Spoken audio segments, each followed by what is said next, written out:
I'm here talking with Chris Hedges.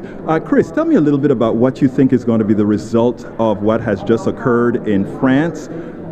Well, we know what the result will be, which is they'll use massive amounts of industrial force as a kind of retaliation, which is, of course, the mechanism that created the terrorism in the first place. They will, as they already are, demonize Muslims. There's never any acknowledgement of the horrific amounts of violence that we visit on these communities that have created and enraged these jihadists.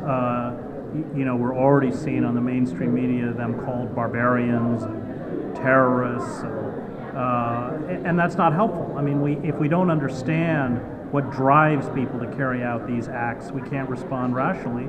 And I see every indication that we will, use indiscriminate violence, which only fuels, the horrific attacks that we just saw. Well, earlier today, Christian Amanpour interviewed a politician out in France, and he said that Obama must stop leading from behind now and go to the forefront. What do you think that's going to happen? Well, that is referring to the fact that they want to put boots on the ground. They want to put troops on the ground. Because, of course, the Obama administration has already been carrying out heavy aerial assaults.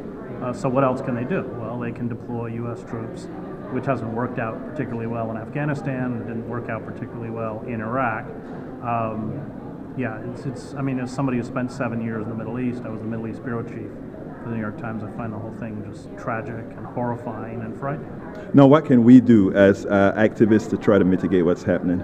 Well, not support politicians who engage in this kind of rhetoric and believe that force is somehow going to solve the problem in the Middle East. We have to hold fast to the positions that we stand and not compromise by even Bernie Sanders engages in this kind of blood-curdling rhetoric. And because if we don't stand up or stand up for the Palestinians in Gaza, no one is.